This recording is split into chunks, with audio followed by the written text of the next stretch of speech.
Play it again, and I'll fire you myself." The words slipped out before Evelyn Shaw realized she'd spoken.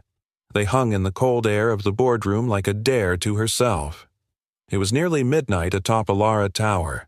Outside, the Seattle skyline shimmered in fog, each light trembling like a heartbeat too tired to keep going.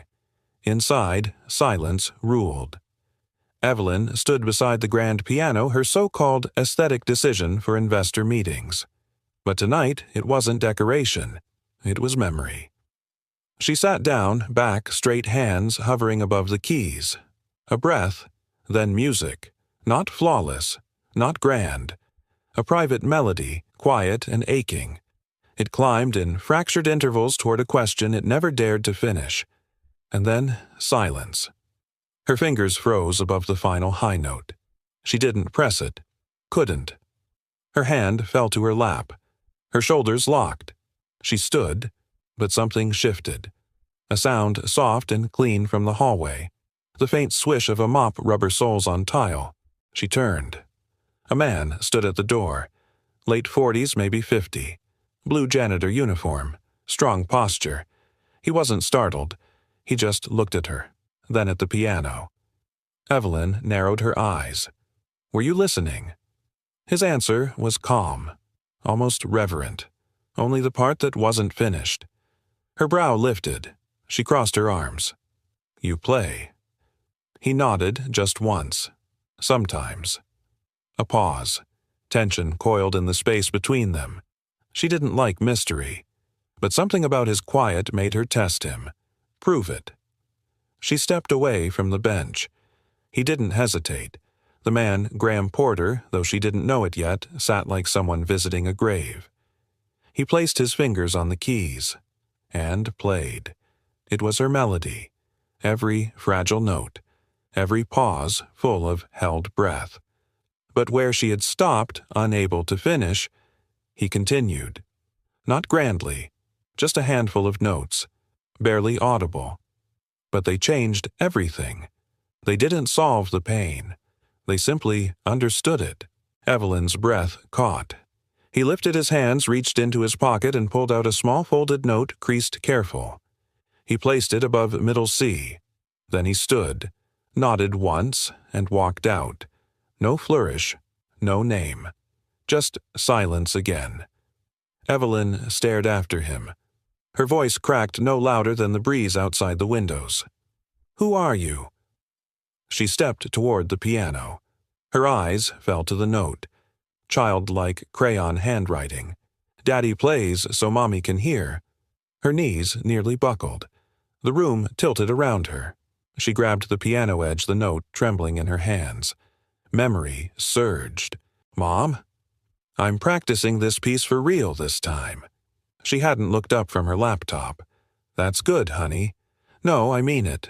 I'm learning it. So that if one day I go away, you can still hear me." She'd smiled. Back then it had felt like something sweet. Now it cut like glass. Evelyn sat slowly. Back on the bench. She stared at the keys.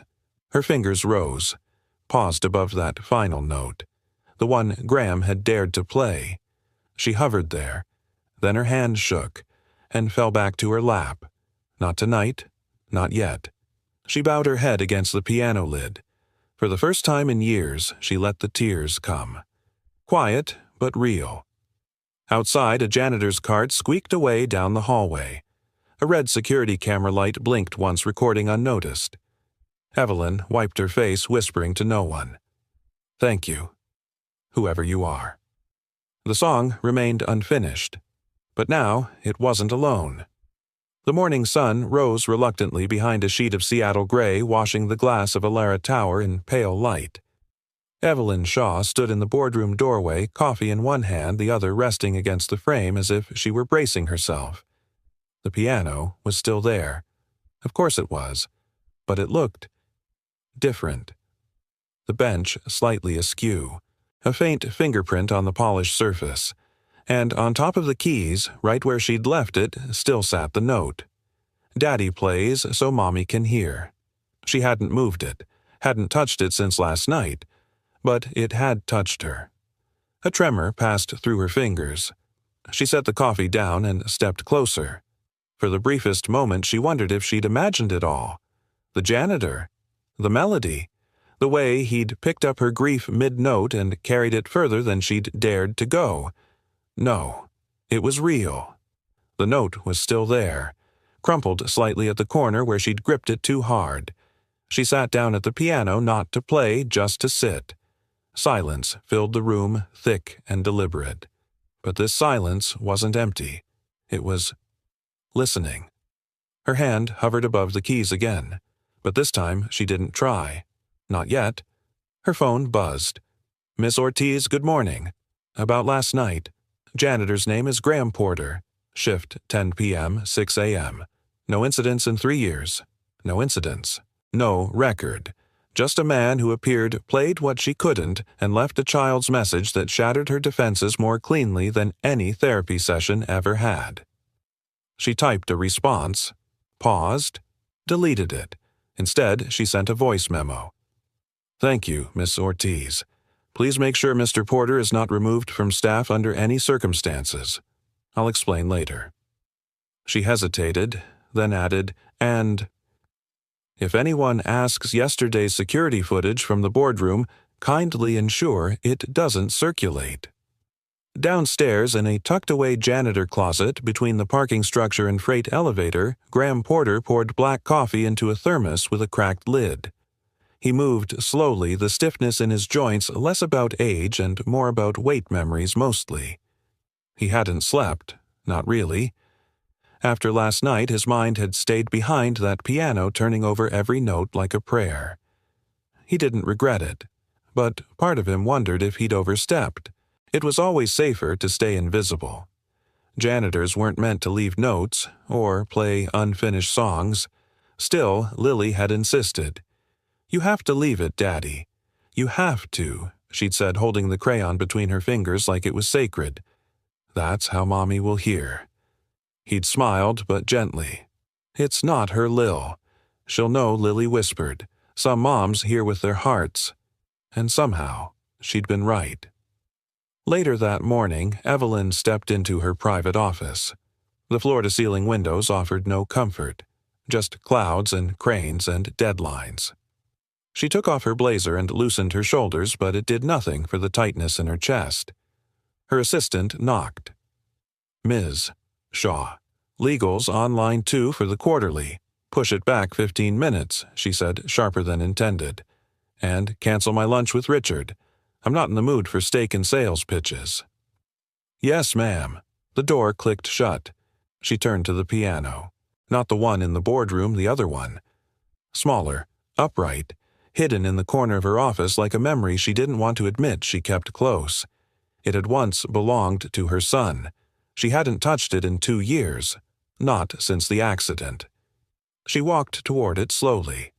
Her hand grazed the cover.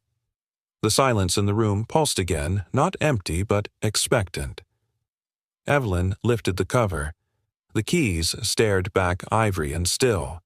She sat, pressed a single note, then another.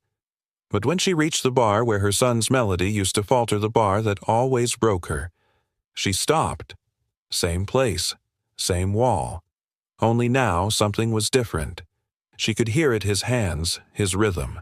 Not her son's, his, the janitor's, Graham.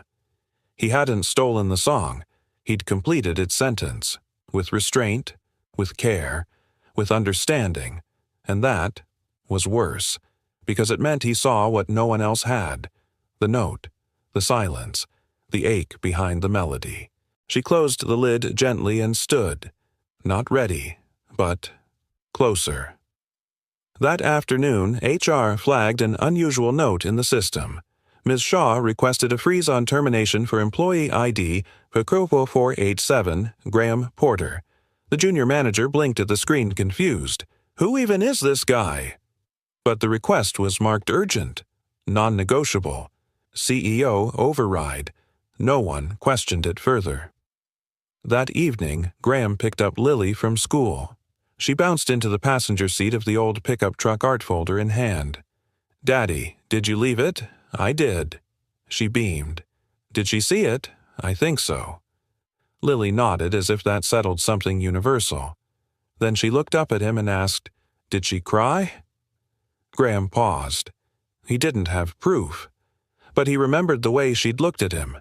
Not with condescension, not with pity, with recognition. I think he said quietly she remembered how to feel. Lily leaned her head against the window, humming the unfinished melody.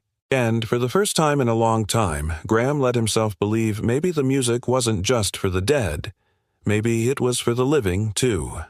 The boardroom looked the same. Same chrome lines, same glass walls, same piano polished and silent. But for Evelyn Shaw, the air felt changed. She hadn't slept much since that night. Not for lack of trying, but because every time she closed her eyes, that melody came back. Not hers. Theirs.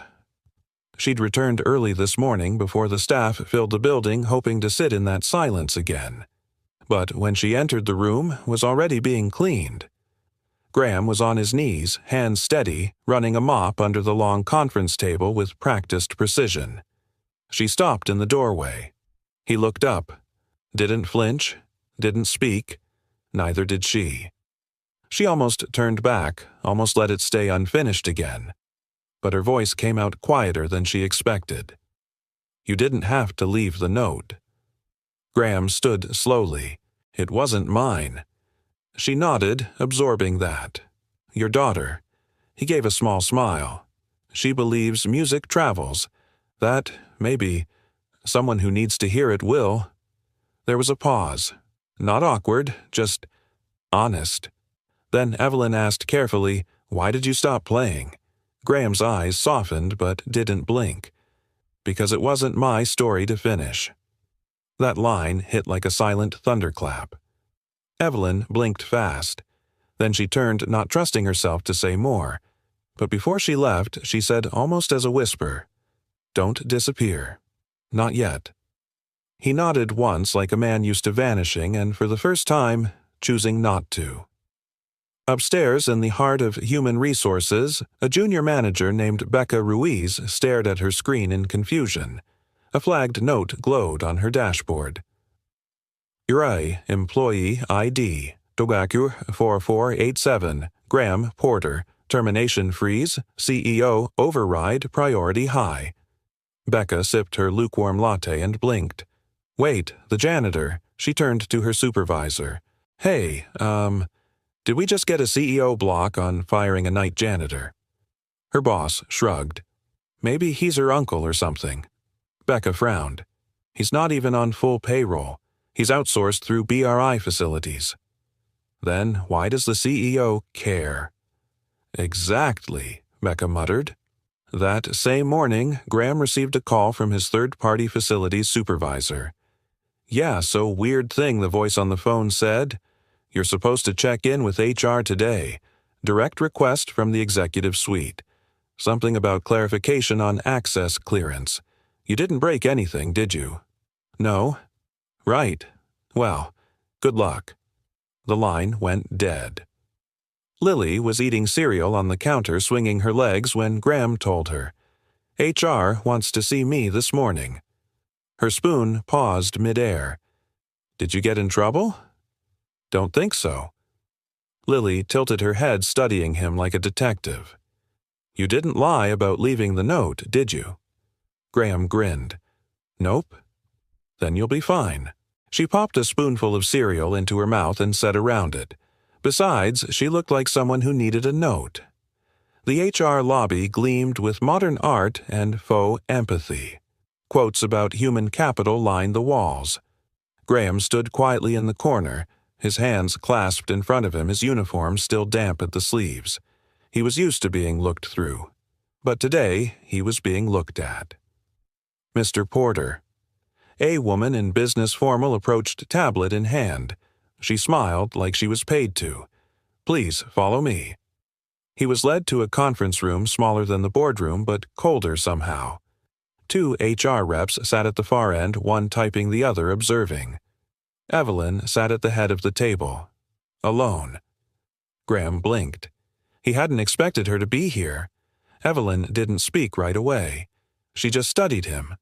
Her gaze wasn't sharp like it used to be, it was heavier now, like it carried something unspoken. Finally, she said, I asked them to bring you here because there are optics to consider. You work through a contractor. You're not technically staff. I know, she nodded. I'm not removing you. But there are people who will ask questions. About what happened in the boardroom? Graham tilted his head. I cleaned it. Evelyn's mouth twitched. The HR reps shifted uncomfortably. She leaned forward. Tell me something, Graham. When you played that piece, how did you know it was mine? I didn't, he said. But I heard something in it. Something asking for a reply. Her breath caught. Then she leaned back. I didn't ask for anyone to answer. No, Graham said quietly. You asked by not finishing it. That silence that followed wasn't uncomfortable. It was full of something unnameable grief, maybe, or respect. Evelyn finally turned to the HR reps. He stays. Full access to floors 1 through 30. No restrictions. Log it. Then standing, she added, and from now on, if I leave the piano uncovered, he's allowed to use it. No further approvals needed. One of the HR reps looked scandalized. Ms. Shaw. That's all. Dismissed? Graham turned to leave, but the door opened before he could touch it. A small voice called out Daddy Lily. She'd slipped past reception somehow, her backpack too big for her tiny frame arm swinging with a drawing in hand. The room froze. Evelyn blinked, startled. Who Lily ran to Graham and hugged his leg. Then she looked up at Evelyn. You're the lady from the song. Evelyn blinked again. Excuse me. Lily held up her drawing. 3 figures at a piano, a man, a woman, and a little girl between them. Notes floated above their heads in bright crayon. You were sad, I could tell, but Daddy played the part that fixed the sad bit. Evelyn knelt slowly as if gravity had doubled. She looked at the drawing. That's me. Lily nodded. You looked like someone who forgot how to smile. But Daddy plays for people like that. Evelyn looked at Graham. He didn't speak, but his eyes said everything. 2 worlds, steel and silence, music and memory colliding in one quiet moment. And for the first time, Evelyn didn't brace herself against it. She let it in.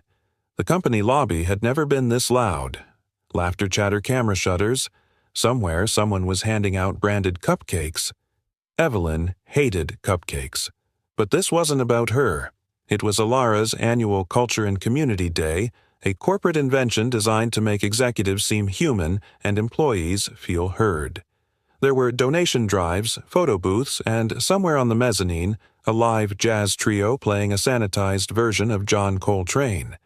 And, for reasons unknown to anyone but a long-forgotten memo, there was also a baby grand piano.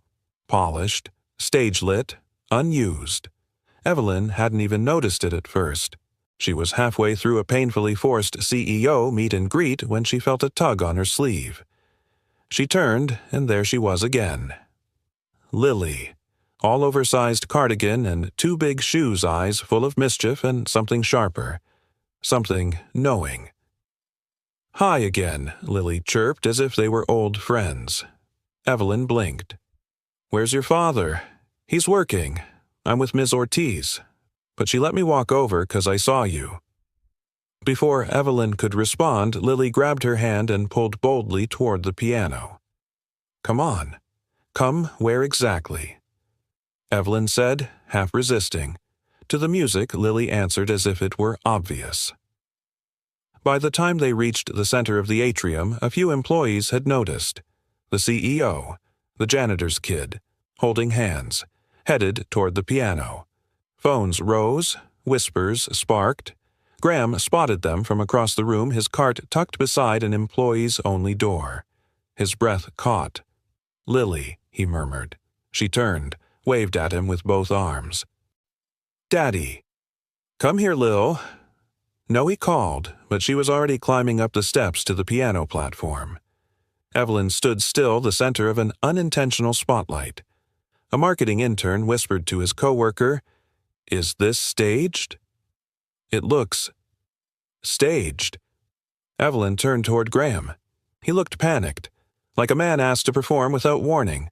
She caught his gaze. Then, she did something even Lily hadn't expected. She stepped up, to the piano, to Lily, to him. "Ms. Shaw," someone behind her said nervously. She ignored them, sat down on the left side of the bench. Graham approached slowly, eyes scanning the crowd. "Lily," he said low. "This isn't the time." Lily just smiled. "It's exactly the time." Graham hesitated, but Evelyn looked up at him and asked in a voice barely audible, "Do you remember the counter melody you played that night?" He nodded. "Then, let's play. You lead." Gasps rippled through the crowd. Phones recorded. A PR director was halfway into cardiac arrest. Graham sat. Their hands hovered. Then he began. It wasn't flashy. It wasn't loud. It didn't try to impress. It just fit. He laid down the counter melody, soft but deliberate. And Evelyn, for the first time in public and maybe in years, played the haunting melody she once kept hidden behind closed doors. Together, the two melodies wove into each other like threads of grief and grace, apology and reply. It was not a performance. It was a conversation. And the crowd fell utterly silent. Even the jazz trio stopped playing. Halfway through the piece, Evelyn closed her eyes. Her fingers faltered just slightly. Graham caught the phrase, steadied it, gave her space to breathe. Then, on the final bar, she re-entered. The moment landed like a breath exhaled after holding it far too long. The room erupted, not in applause, but in stillness, a reverent kind of awe. Lily clapped, the only one bold enough to do so. Graham stood, stepped back. Evelyn remained seated. "Thank you," she said quietly. He didn't answer. He didn't need to. Later that evening, in a quiet corner of the building's security office, two interns re-watched the footage. "Dude, this is crazy. It's like movie stuff. I thought she hated people touching the piano. Yeah, and now she's doing duets with janitors." The screen froze on Evelyn's hands mid-chord. Graham's just behind hers. A still frame. Beautiful. Raw. Someone emailed it to themselves. Someone else uploaded it to the company Slack. By midnight, it was online. No branding, no press release, just a simple title. Two strangers, one song. And it began to spread. At home, Lily sat on the floor with her markers drawing again. This time, 3 figures at a piano. But the colors were different. No more gray shadows. This picture had golden light. Graham watched her from the couch, sipping tea from a chipped mug.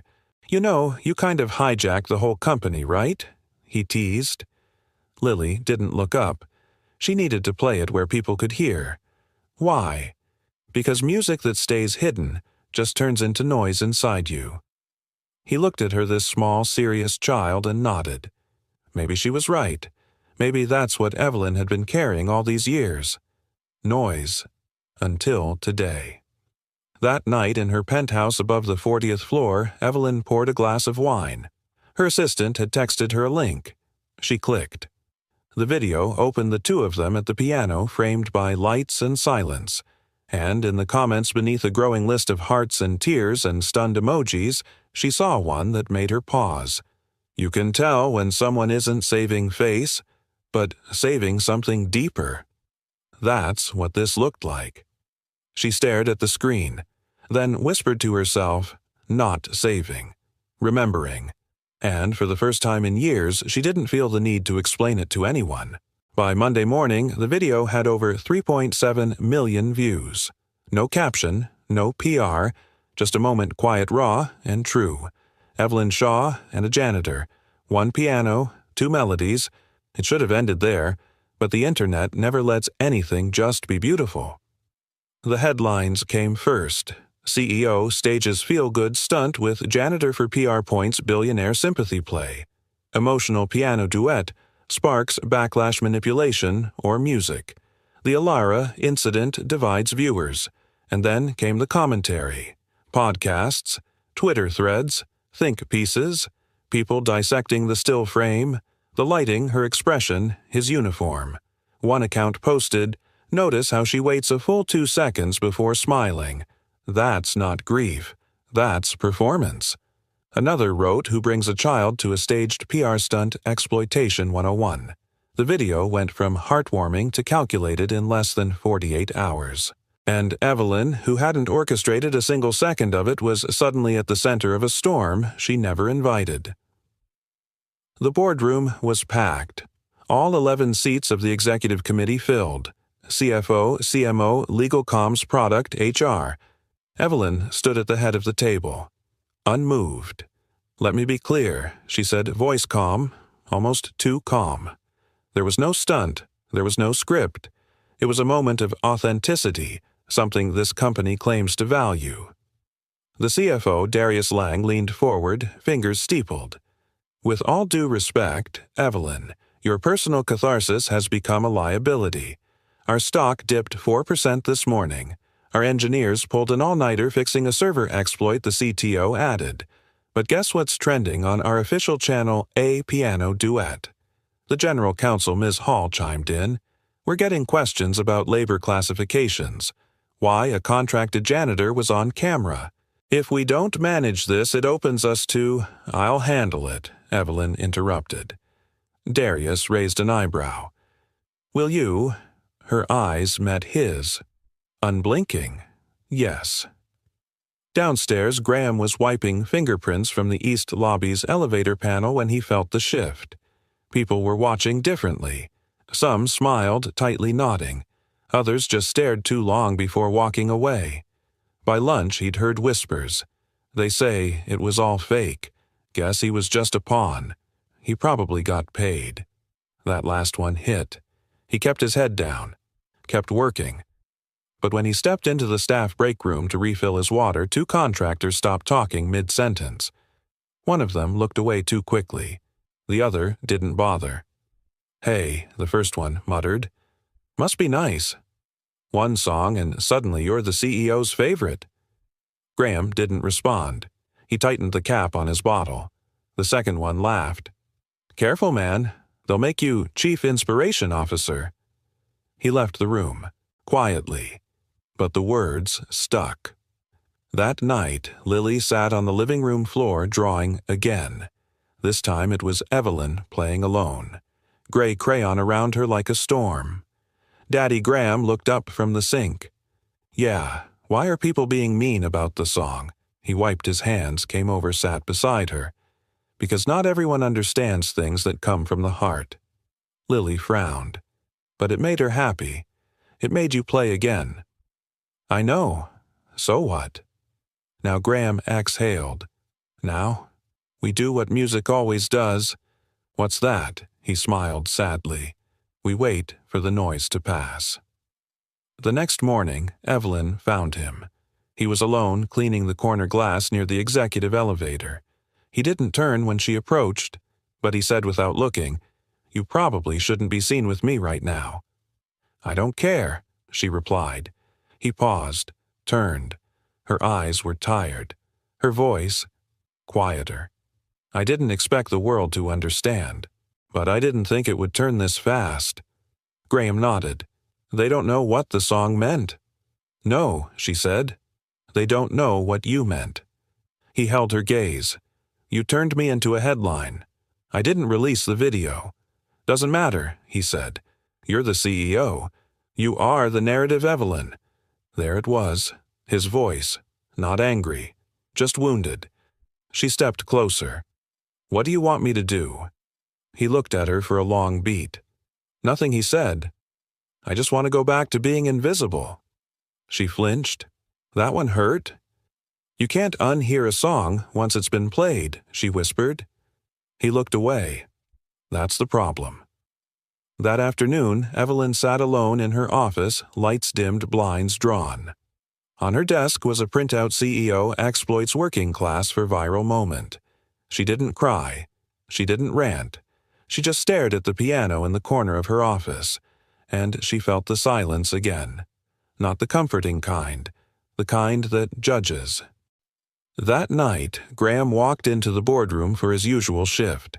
It was empty, lights low, but something made him stop. On the piano bench just sitting there was a small envelope. No logo, no name. Inside, a handwritten note you didn't play for applause. You played for someone who stopped believing in sound. That matters more than all the noise. E. He held the note in his hand for a long time, then sat down.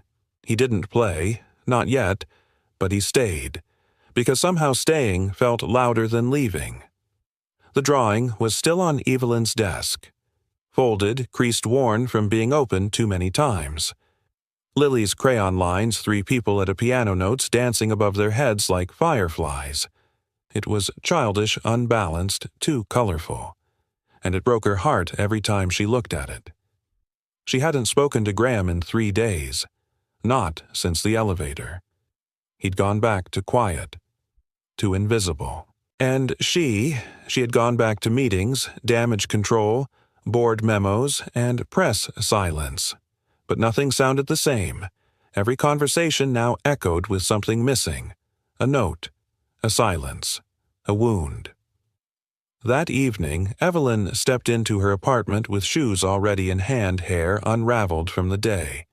She set her phone face down, ignored the flashing notifications. She walked straight to the upright piano by the window. It had dust again. Her fingers hesitated above the keys, then settled. She tried to play it, the melody, her son's melody, the one that always stopped halfway.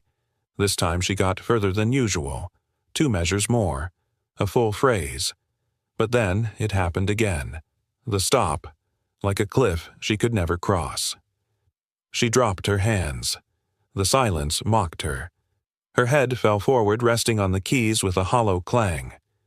In the quiet, she whispered to the night, "Why could he finish it when I never could?" She didn't mean Graham. Not really. She meant her son.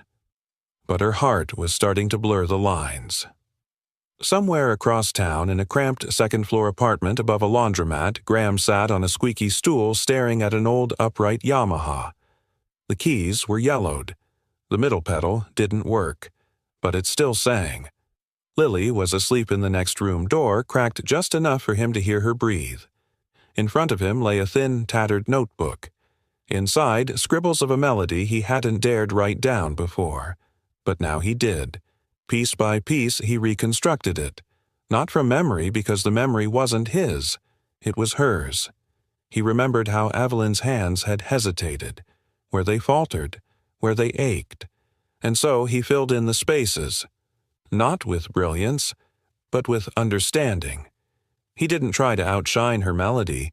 He just held it. Softly, steadily, like someone who knew the weight of things unfinished. When he reached the final measure, he paused. Then, with trembling hands, he wrote the last bar. 3 notes, simple. A resolution, not a finale. He stared at them for a long time, then played. Slowly, the full thing. The melody she could never finish, completed not by genius, but by grief and hope. The next morning, Evelyn's assistant brought her a delivery. No sender listed, she said, placing a flash drive on the desk. Just this. Evelyn turned it over. Plain, no label. She hesitated, then plugged it in. There was only 1 file, no title, no metadata. She pressed play. At first, nothing, just silence. Then the piano, her melody, not copied, not stolen, played with reverence, care. It was like hearing her own thoughts played back in a different voice. When it reached the point where she always stopped, it kept going. She sat up. The new notes weren't showy. They didn't try to fix the pain. They didn't pretend to heal her. They just sat with it, held it, completed it with grace. Tears rolled down her face before she realized she was crying. And when the final chord landed, she whispered, "It wasn't coincidence." He heard me, not just the melody, the cry inside it. That night she composed a short message. To Lily. Tell your dad. The answer he gave me. It was perfect. E. She folded the note, attached it to a small brown envelope. Inside was a page of printed music, her son's original melody and the one Graham had sent back, side by side. Below the staff in Evelyn's handwriting, some questions aren't meant to be answered. Just heard. Thank you for listening. Back at home, Graham found the envelope in the mailbox. No stamp, hand-delivered. He read it in silence, then walked to the piano. He placed the note on the music stand, sat, and began to play it again. But this time he wasn't finishing it for her. He was giving it back. And across the city, a woman who once forgot how to feel sat alone in the dark eyes, closed hands resting on silent keys, heart full of something almost like peace. She whispered as if he could hear it.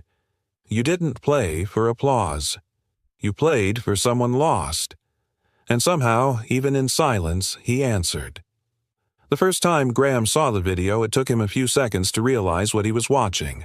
Not because it looked unfamiliar, but because it almost didn't look like him at all. The title was Sharp Tabloid Cut, CEO Uses Janitor in Viral Symphony. But watch what he does at 1:47. It was the same duet from Culture Day, same melody, same moment. But this time the footage was different, edited. The camera angle was tighter on Evelyn. Her subtle smile looped twice. Graham's entrance was delayed by a jump cut. Lily's voice, soft and innocent, was sliced out entirely. And at 1:47, they froze the frame, right on Graham's bowed head at the piano. Then added text scripted, exploited, manipulated. The comment section exploded. This screams damage control.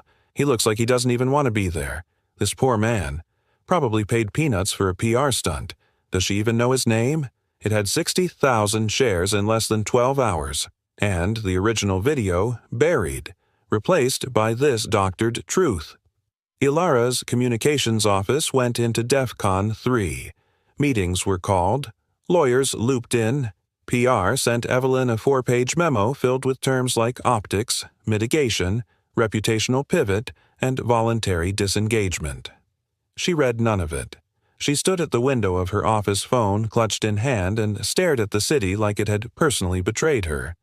Behind her, Marco the COO cleared his throat. You need to make a statement. I didn't leak anything, she said flatly. Doesn't matter. The board thinks you did. Or worse, he lowered his voice, they think you got emotionally compromised and let your guard down. She turned, slowly. I was human, Marco. For 2 minutes. He folded his arms. And now, you're the face of a scandal. This isn't about feelings. It's about control. There was a silence between them, thick, cold. Then Evelyn asked, voice steady, who had access to the security footage. Marco hesitated. Facilities, comms, and finance. Why pull the audit trail, she said. Now. At a regional contractor office 40 miles away, Graham was pulled into a side room and handed a formal letter. Termination of site access, pending investigation. He read it twice, didn't speak. The manager mumbled something about media exposure, internal review, third-party liability. It didn't matter. The message was clear. You were useful. Now you're a problem. Lily didn't understand. She sat on the floor at home, backpack still on, eyes wide and anxious. We don't go back anymore. Graham shook his head. Not for now. She swallowed hard. Because of the piano? No, he said softly. Because someone changed the story. She stood up, walked to her room without another word. When he peeked in 10 minutes later, she was staring at the crayon drawing on her wall. The one of him, her, and Evelyn at the piano. She had taken a black marker and drawn a thick scribble through the middle. He sat beside her. You mad at me? He asked. No, she whispered. I'm mad. They broke our song. Evelyn sat in her boardroom, the lights off, replaying the clip again and again. The edits were surgical, professional, Cruel. They didn't distort her words, they distorted her intent. A knock on the glass. It was Lena from Internal IT.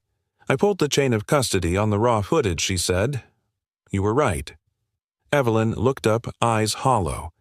Lena placed a folder on the table. Accessed by D. Lang timestamp 02:43 a.m. Evelyn closed her eyes. Darius Lang, CFO. The one who kept warning about optics. The one who kept bringing up her emotional compromise. The one who had everything to gain if the board lost faith in her. She opened her eyes. Calm. Controlled. Then whispered, "He used the music against me." Lena hesitated. "What are you going to do?" Evelyn stood. She didn't answer. But in her mind she wasn't hearing the backlash anymore. She was hearing the unfinished melody. And she knew exactly what came next. That night she stood outside a small apartment with no driver, no assistant, and no explanation. She knocked once, then again. The door opened. Graham stood there surprised, guarded. She held out a small box. "I'm sorry," she said. "This doesn't fix anything, but it's a start." He took the box, opened it. Inside a pair of sheet protectors, his handwritten completion of the melody, her original, side by side, laminated, preserved. Underneath a note in Evelyn's writing, they broke the footage, but not the music. This was always real. Graham's jaw clenched. He looked down, then back up. Why? "Because if I don't protect what's true," she said quietly, "I become just like them." He stepped aside. Let her in. No piano, no cameras, just a couch, a tea kettle, and a silence that, finally, felt safe. It was raining again. Seattle rain, thin, persistent, like sorrow that didn't know how to shout, so it whispered through windows, sidewalks, and skin. Evelyn sat alone in her office, the light's low blinds half closed. The world outside was blurred, but the silence inside was crystal sharp.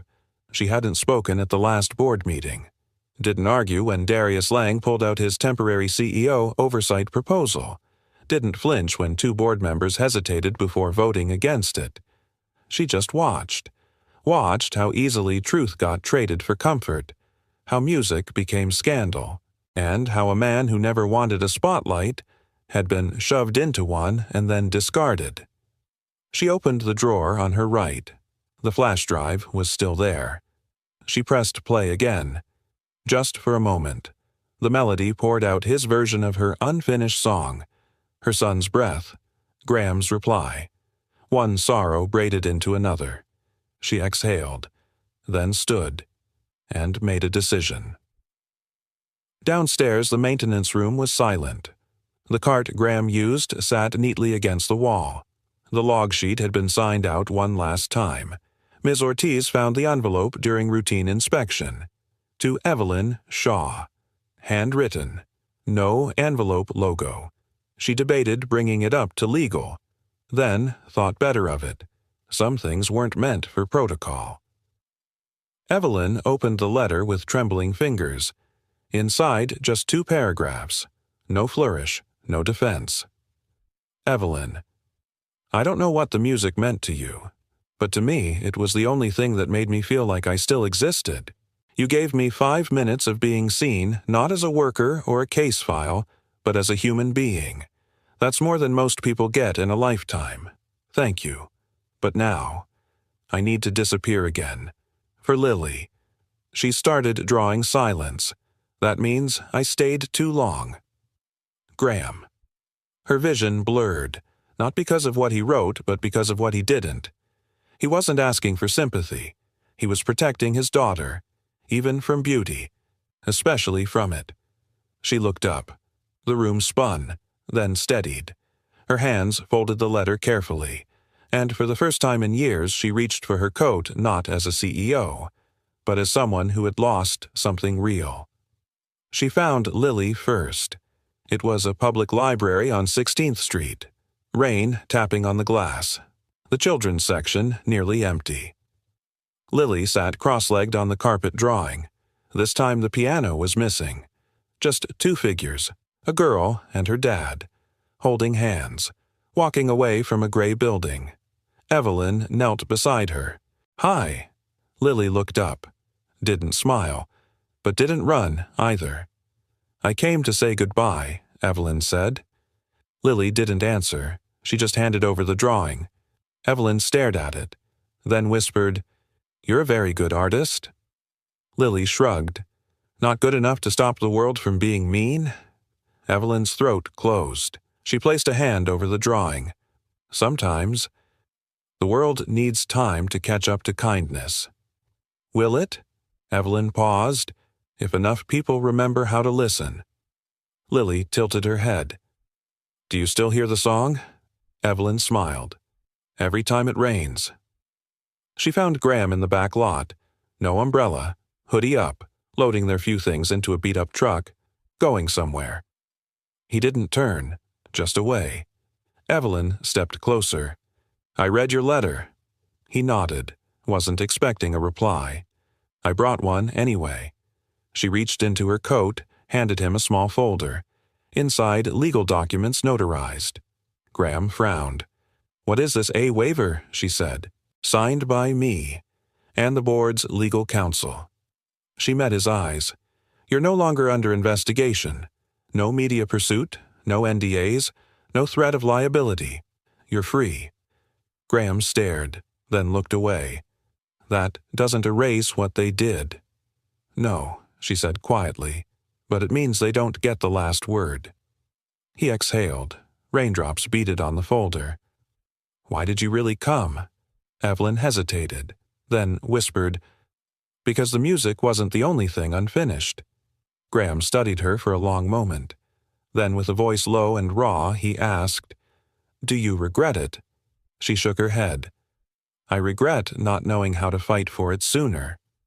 The wind picked up. Lily's drawing fluttered in her hand. Evelyn offered it to him. "She still draws you." Graham folded it gently, tucked it into his pocket like something sacred, then said, "You're not who they think you are." "Neither are you," she replied. He gave her a tired smile. "I'm just a janitor." "No," she said, stepping closer. "You're the only person who ever answered my silence with a song." They stood there for a long time, rain tracing lines down both their faces. Then, with quiet finality, Graham opened the door. Lily climbed into the passenger seat. He turned the key. Engine coughed once. Evelyn stepped back. "Goodbye," she said. Graham didn't say the word, but he nodded, then drove away. No fanfare, no music, just the hum of an engine and the ache of something almost but not quite over. It started with a soft knock at Evelyn's door. Not her office door, her front door, which never happened. She opened it with cautious curiosity, expecting a courier or a building staff request. Instead, she found a small cardboard box on the mat. No label, no name, only a single yellow sticky note. For when the silence is too heavy. Evelyn stared for a moment, heart twitching at the single initial. She brought the box inside, carefully peeled back the tape, and found two things: a flash drive and a drawing. Crayon again, Lily's unmistakable style. This time it showed a park bench, a piano, and 3 stick figures in the golden light. One tall, one smaller, one with a ponytail. And underneath, in uneven handwriting, she smiled this time. Evelyn sat down, inserted the flash drive. She covered her mouth with one hand. The other reached for her phone. She didn't know what she was going to say. But then a second file loaded. A video. Lily appeared on screen. Sitting cross-legged in a dim apartment, sunlight flickering through blinds, she looked straight at the camera. "Hi, Miss Evelyn." Evelyn froze. Lily continued. "Daddy doesn't know I'm sending this. But I wanted you to hear something. He finished the song for you." She held up a music sheet scribbled slightly messy. Graham's handwriting. Evelyn's original theme marked and completed. Lily looked down for a second, then back up. "He said the ending isn't perfect, but I think maybe the ending doesn't have to be perfect to be true." Her little voice cracked slightly, but she smiled. Daddy said this song was to answer a sadness. He said, "Maybe my mom and your son would have liked it." Evelyn's breath caught. Lily nodded once, then whispered, "Sometimes you don't need a microphone. You just need someone who hears what's missing." The video ended, and Evelyn sat there in the silence, not broken, not fixed, but heard. Later that night, Evelyn sat at her own piano, the upright, dusty one she used to ignore. She pulled out the completed sheet, set it on the stand, and placed her hands on the keys. She didn't play the melody from memory this time. She followed his version, note by note, letting herself be guided. And when she reached the bridge where she always froze, she didn't stop, because she wasn't alone in it anymore. Even in his absence, he had left her a map, a reply, and in the silence that followed her final chord, she whispered, "I remember now." He didn't finish it for me. He finished it with me. The next morning, she walked into the Alara building with no coat, no press team, no assistant. She went straight to the mezzanine. The baby grand piano was still there, covered, ignored since the scandal. She lifted the cover, wiped the dust, and placed a sign on the music stand. For those with something to say when words won't do. She didn't sit. She didn't need to. The song had been played, and now the silence that followed didn't ache. It belonged. In a town 2 hours north, Graham poured tea into 2 mismatched mugs while Lily worked on a new drawing. This one had a bird in flight leaving behind a piano bench. "Did you send it?" he asked. She nodded. "You didn't ask me." "I didn't have to," Lily replied. "You wrote it for her anyway." He handed her the mug. She took it without looking up. Then she asked almost too quietly, "Do you think she smiled?" Graham stared out the window. The rain had stopped. The clouds were thinning. He didn't answer, but he smiled. And in the stillness of that small borrowed kitchen he heard the final note linger.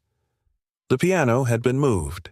Not discarded, not locked away, just relocated.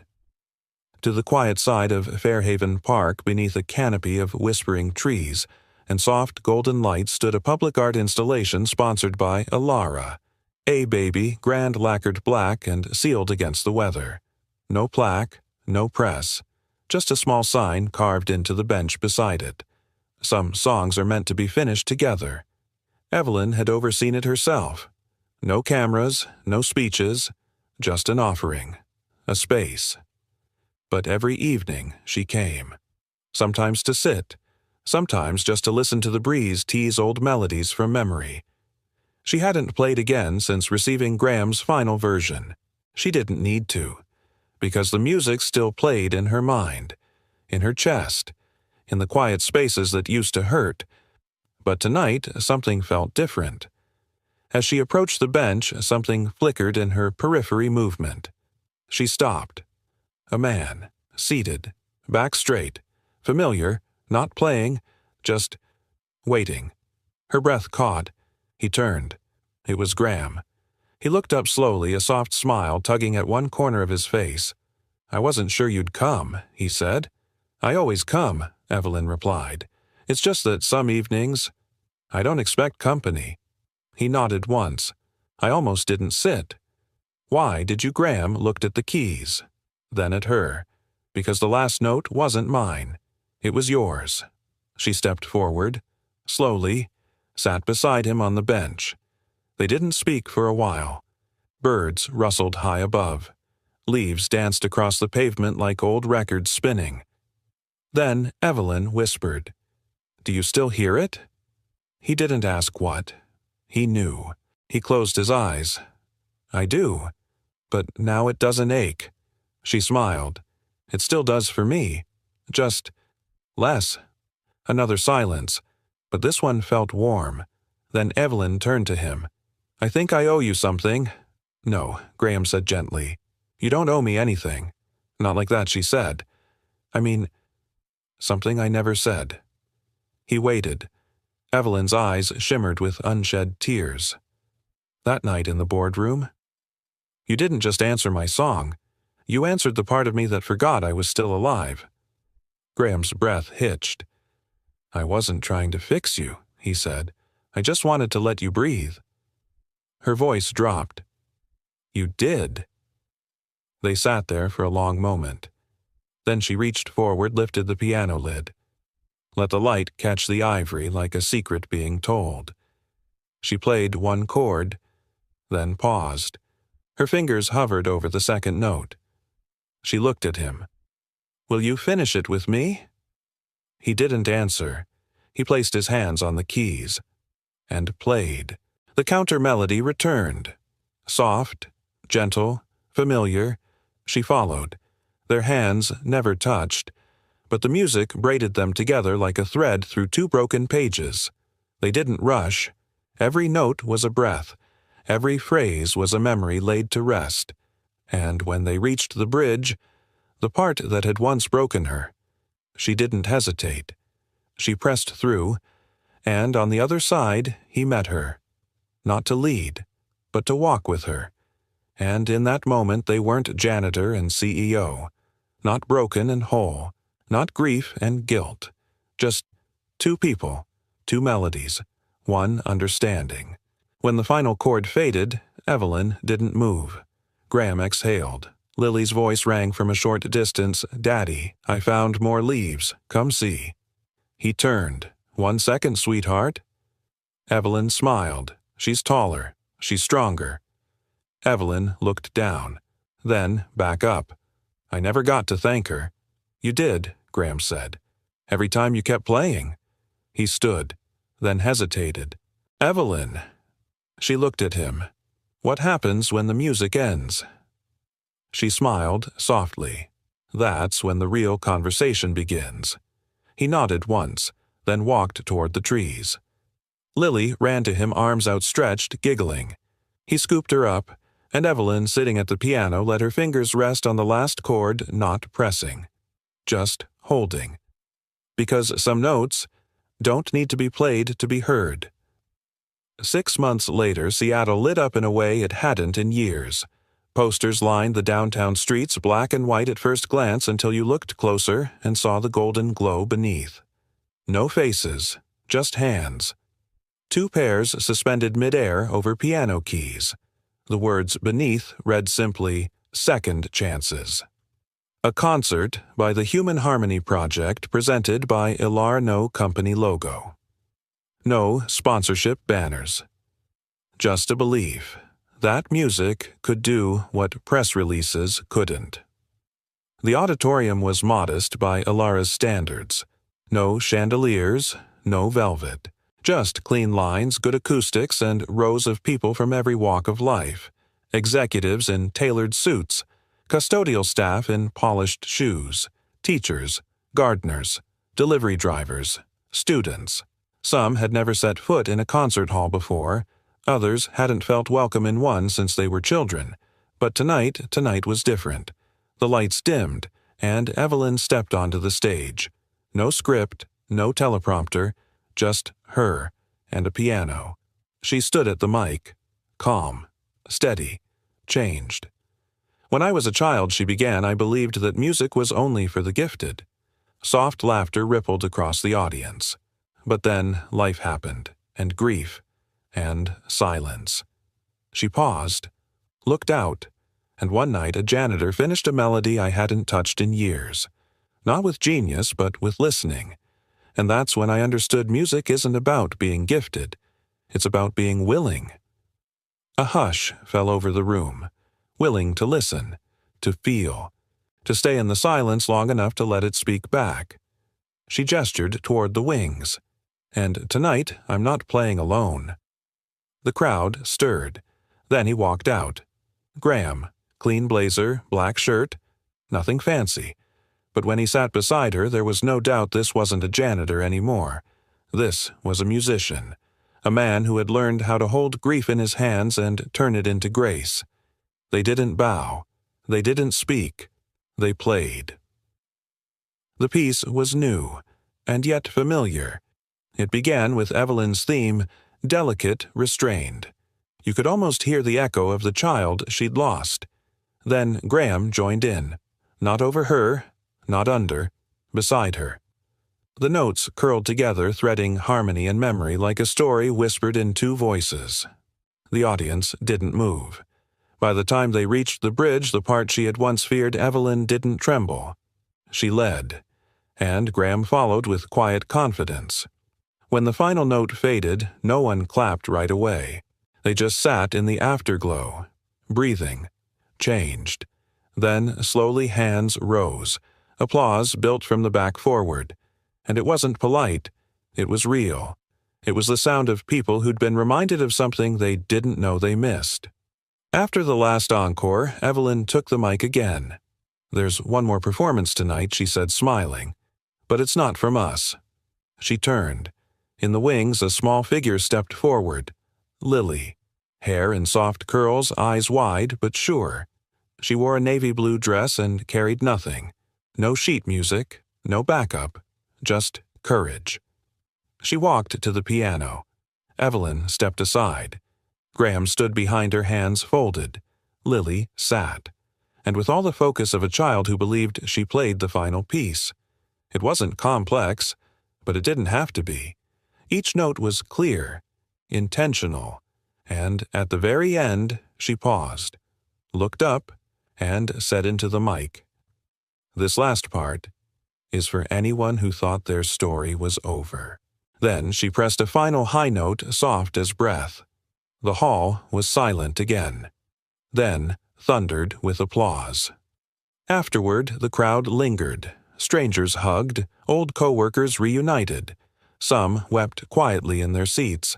And in the center of it all, Evelyn stood beside Graham and Lily, three people bound not by blood, but by something deeper, by music, by healing, by willingness.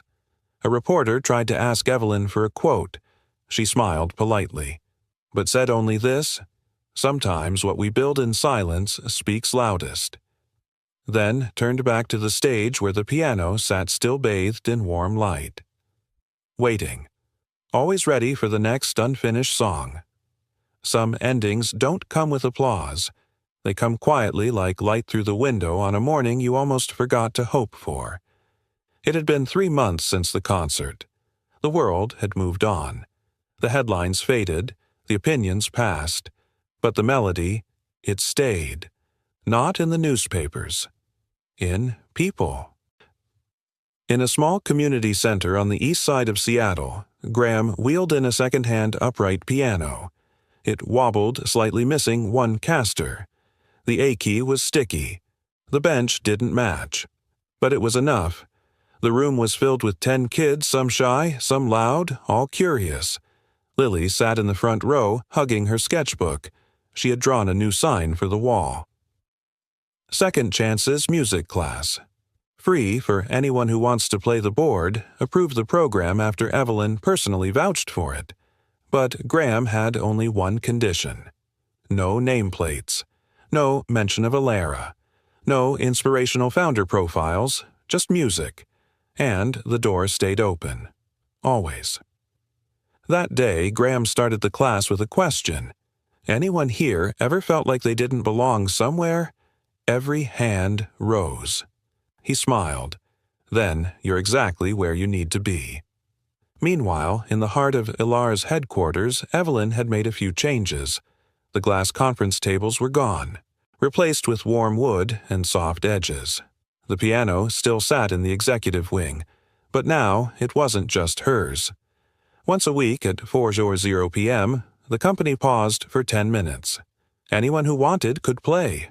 Anything. No judgment, no agenda. One engineer played lullabies. A janitor played jazz. Even the notoriously stoic CFO, after some coaxing, had played a halting version of Let It Be. It became known as the listening break. And it did more than music ever claimed to. It made people stay. Not for salary, for soul. One evening, Evelyn sat at her piano, the sun slipping behind the city skyline. Her fingers drifted across the keys. No destination, just movement. Then came a knock. She opened the door to Lily, holding a box, smiling wide. "Can I come in, always?" Evelyn said, stepping aside.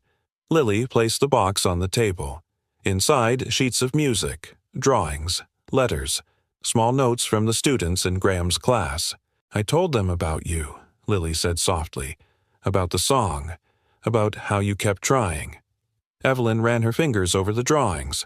One stood out, a child's version of her, not behind a desk, not in high heels, just smiling at a piano. She looked up. "You told them I failed." Lily tilted her head. "I told them you didn't stop." That weekend, Evelyn visited the community center. No cameras, just her, and a quiet seat at the back of the room. Graham was teaching a boy with autism how to match rhythm. He didn't rush, didn't correct too quickly. He just let the boy feel his way forward. When the class ended, she waited. He walked over. They didn't say much. They didn't have to. But before she left, Evelyn placed a single folded letter on the piano. It read, "Some wounds never close all the way. But they don't have to. If you can plant something beautiful in the space where pain once lived, you're not broken. You're growing." 1 year later, a different kind of music began. Not played, spoken. Evelyn launched the Listening Lab, a storytelling initiative pairing employees across departments to share personal stories over coffee and sound. No pitches, no goals, just listening. The first session had 12 people. By the third month, it had a wait list. The company shifted, not overnight, but deeply. People looked at each other differently, not as titles, but as songs waiting to be heard. On a rainy Tuesday, Evelyn visited the old piano at Fairhaven Park. It had moss around the legs now. Some notes were out of tune, but it still stood. She sat, played a single chord, then whispered, "I never told you, but your silence saved me." A voice behind her answered, "I never told you, but your grief gave mine a place to rest." She turned. Graham stood there, older, calmer. Lily ran up beside him now, almost her shoulder height. Evelyn smiled. "Will you play with me?" He looked at Lily. She nodded. And they played. 3 hands, 1 bench, no spotlight, just a harmony that didn't ask for perfection. Only presence. And in that moment, they weren't rewriting the past. They were finishing the rest of the song together. We are all unfinished songs, waiting for someone patient enough to listen, gentle enough to stay, and brave enough to answer. Sometimes the most powerful instrument isn't a piano. It's the courage to listen. This story reminds us that healing doesn't always come in grand gestures. Sometimes it comes in silence shared, in music unfinished, in kindness offered when no one is looking. If you've ever felt unheard, unseen, or simply needed someone to sit beside you while the world kept moving, know this: you're not alone. And your story matters. We'd love to hear from you. Have you ever witnessed or experienced a moment of unexpected kindness, a second chance, or a connection that changed your life? Let us know in the comments, where are you watching from? And what part of this story touched your heart the most? Your story might just be the note someone else needs to hear today. If this story resonated with you, please consider subscribing to our channel for more heartwarming tales about redemption love and the quiet strength that lives in all of us. Thank you for spending your time with us.